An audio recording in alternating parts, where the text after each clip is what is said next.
Okulo tendi dadi ya. Ndị bụ na Biafra jelu ọgụ. Baga ka anyị wee ide elu ha onu. Woni ihe ndị Igbo kwesịrị ịma n'egwu a. Jelunu nso nso, bịa nso.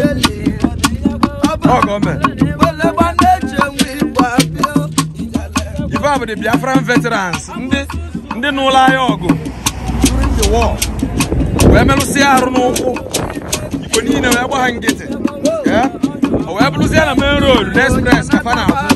Ayaghị ọfọ years o nwere echi ịma. Ezigbo ya. Gbadara n'otu a. Ụlọ ebe a bụ nso esi ya. Jenu nso. Dadị ụmụaka egwuregwu onwe fa n'egwu.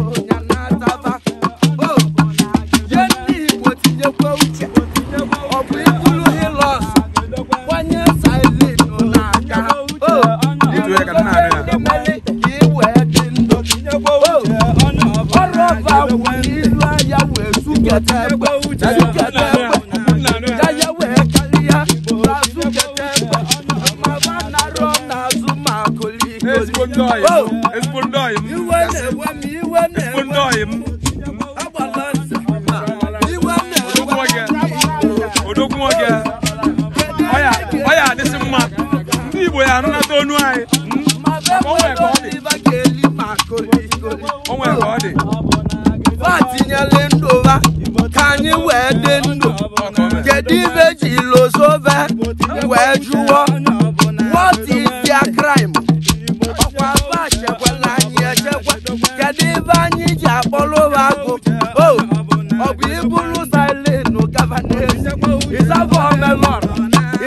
His Excellency,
agbala ka a na-ekwuru onye ogburu